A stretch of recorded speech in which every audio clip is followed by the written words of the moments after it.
Hello, hello! We are back for chapter 14 dun, dun, dun, of The Worst Witch, All at Sea. Last time the girls were just about to hover their way down to breakfast on the beach, hoping that Tabby wouldn't be spotted. So here we go. Oh, look at this breakfast that Mr. Rowan Webb has laid out for them. What a feast! Here we go. Breakfast consisted of the most delicious array of food. The girls were dumbfounded at the amount of choice. In fact, there was usually no choice at all, just grey porridge looking like half-set concrete. "Don't just stand there gawping, Form 2, said Miss Hardbroom. "Take a plate and anything you require. Anyone would think you'd never seen food before." The feast was spread out on 2 long trestle tables. There were several jugs of orange juice, 2 silver dishes full of kippers. Mildred made a mental note that she must get some of those for Tabby. 10 silver racks stuffed with toast, pots of butter, 4 huge jars of marmalade, 2 pots of Marmite, 3 silver dishes full of crispy bacon, a large dish of grilled tomatoes, and 2 more loaves in case anyone was still hungry. There was also a large pottery urn full of cornflakes and 2 pottery jugs full of milk, plus several bowls of sugar. What a feast! The bowls and plates were all a beautiful shade of midnight blue with tiny gold stars on them. The girls still didn't quite dare to help themselves. "Tuck in, girls," announced Miss Cackle. "I'm certainly not going to wait a moment longer." This was the signal they all needed, and soon there was a noisy bustle of spoons and bowls being grabbed, and everyone was piling up as much food as they could cram onto their plates. "Phew, steady on, Mel," said Maud, as she noticed Mildred attempting to hide 3 kippers under 2 strategically placed pieces of toast. "I'm starving this morning," said Mildred. "Must be the sea air." She had a plastic bag in the pocket of her voluminous shorts and managed to slide in all 3 kippers with the minimum of mess while no one was looking. After the girls had eaten everything in sight and were lolling around feeling so full that they could hardly breathe, Miss Cackle clapped her hands and chanted the words of a spell no one had heard before. At once, the trestle tables took off like a pair of giant seagulls and flew back up the cliff, where they disappeared out of sight into the castle. Look at this magic! There go the tables, flying into the air. "Mr. Rowan Webb lent me that spell, girls," said Miss Cackle, "as part of our breakfast treat. No washing up for anyone this morning." Form 2 cheered loudly. "Now then, girls," announced Miss Hardbroom. "First of all, a word of warning. When your broomsticks are near the water, their magic powers are far less efficient. That is to say, they don't work so brilliantly when the magic is damp. Of course, in some people's cases, they don't work too brilliantly even in 90 degrees of heat." Here, she shot a glance at Mildred, who dropped her eyes to the beach, feeling aware of the illicit kippers congealing in her pocket. "For this reason," Miss Hardbroom went on, "you will find it difficult to keep your broomsticks stable directly above the water. However, if the broomsticks are hovering a good few feet above the waves, they will be strong enough to pull you along behind on water skis. Miss Cackle and I have stored the school skis in a crate in the cave, which you will see behind us. There are enough pairs to fit every girl, plus a piece of rope each. Please go and collect these items and come back to me." "Whew, thank goodness I didn't hide Tabby in the cave," thought Mildred, as she joined the scrum of pupils grabbing their equipment. Here they are, all going for the skis. "This should be fun," exclaimed Enid, emerging laden from the cave just as Mildred was going in. "Has anyone tried broomstick water skiing before?" asked Miss Hardbroom, once the girls had lined up on the beach with all their gear. I don't mean to boast, Miss Hardbroom, simpered Ethel, but I was champion at my junior school. Excellent, my dear, enthused Miss Hardbroom. Then perhaps you could show your fellow pupils what is required. Ethel set about fixing the length of rope onto the back of the broomstick. There was enough spare to leave several feet of rope, which she tied into a handle at the other end. Shall I give a demonstration, Miss Hardbroom? Asked Ethel. Thank you, Ethel, said Miss Hardbroom. That would be most kind. Ethel took off her sports clothes to reveal her striped bathing costume. She bundled her hair into the black bathing hat and carried her broomstick and the skis to the shallow water at the edge of the beach. Hover, she commanded, her broom, which remained lifeless in her hands. Miss Hardbroom, it won't hover. Ethel was close to tears. This has never happened before, Miss Hardbroom. Miss Cackle, I'm so sorry. Here she is. Here's Ethel, in tears with her broomstick. Gosh. Don't worry, Ethel, said Miss Hardbroom. You've probably forgotten that it is a little too close to the water. Hold it above your head, dear. Ethel laughed to hide her mistake. She held the broomstick as high above her head as possible while standing on tiptoe. Hover, she commanded. This time the broomstick was perfectly happy to remain in the air. Stay. Ethel brandished a figure at the disobedient broomstick.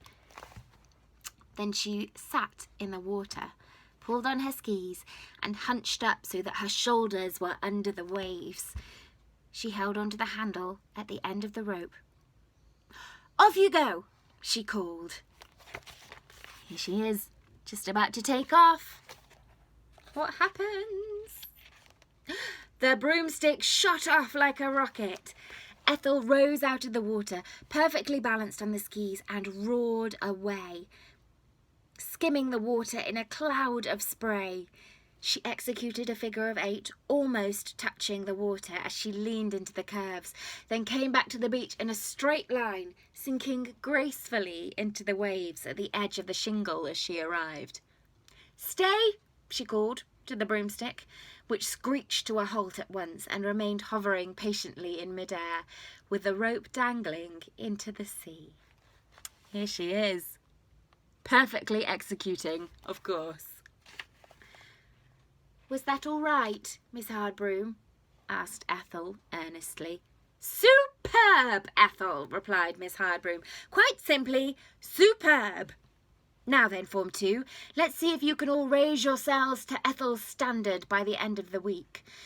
Of course, I realise that it is unlikely, but you can at least try. I will be joining you for a spin later in the morning. Will you be joining us, Miss Cackle? No, I don't think so, Miss Hardbroom, she answered, looking embarrassed. I'll be going in for a quick dip, though, if the weather stays pleasant.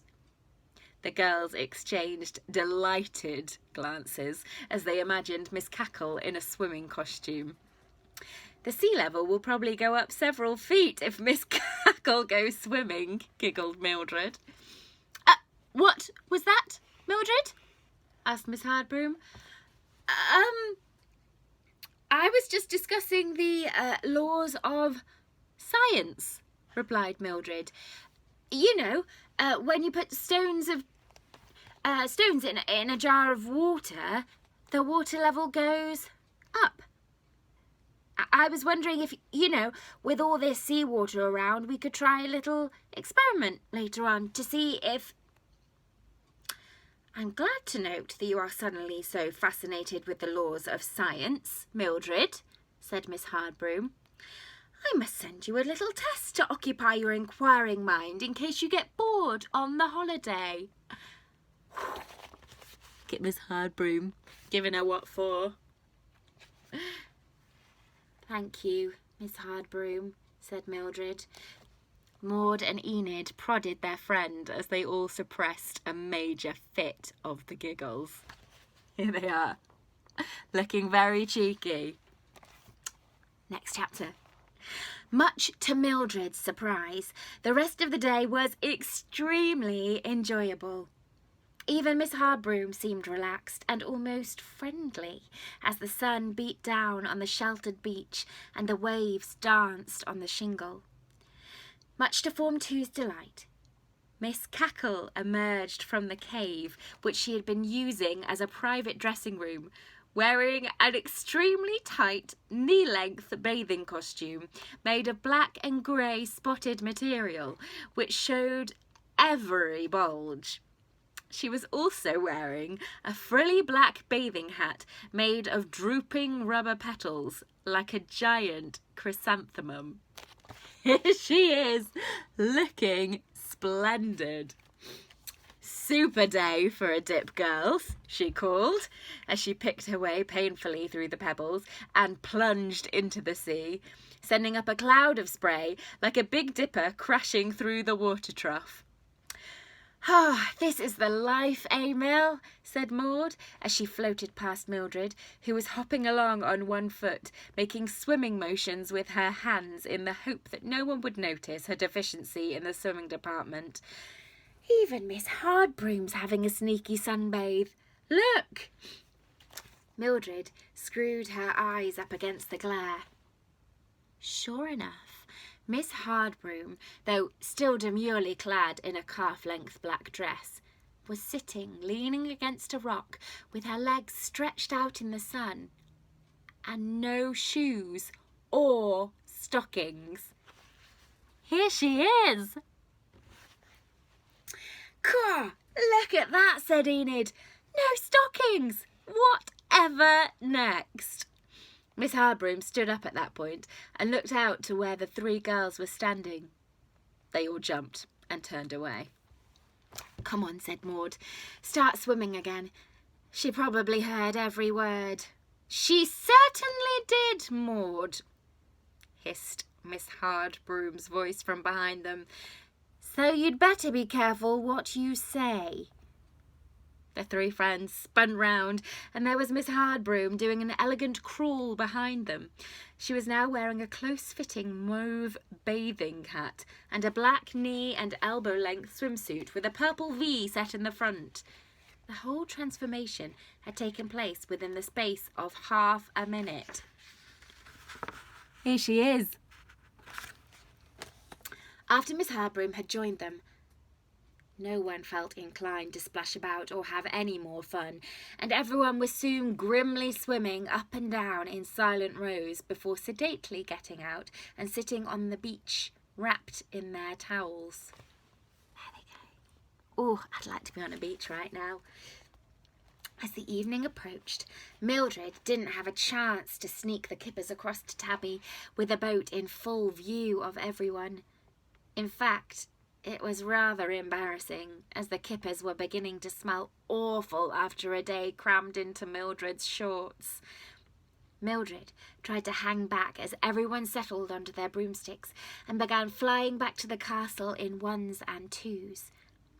Unfortunately, Enid and Maud waited loyally as their friend took ages rolling up her swimming costume in a towel, then purposefully dropping it and re-rolling it and retying her plimsolls 3 times in a desperate attempt to be the last one left on the beach. "Come on, Mill," said Maud. "We're having dinner as soon as we get back. Everything will have gone by the time you get your laces perfect." There was nothing for it but to go back to the castle, kippers and all, and return later when no one was looking. At least she could sneak some more food and perhaps some milk for Tabby. And that's the end of those 2 chapters. Here's Mildred flying back. Oh, I hope she gets to feed Tabby in time. That's all for now, girls. All right, lots of love. Speak to you soon. God bless.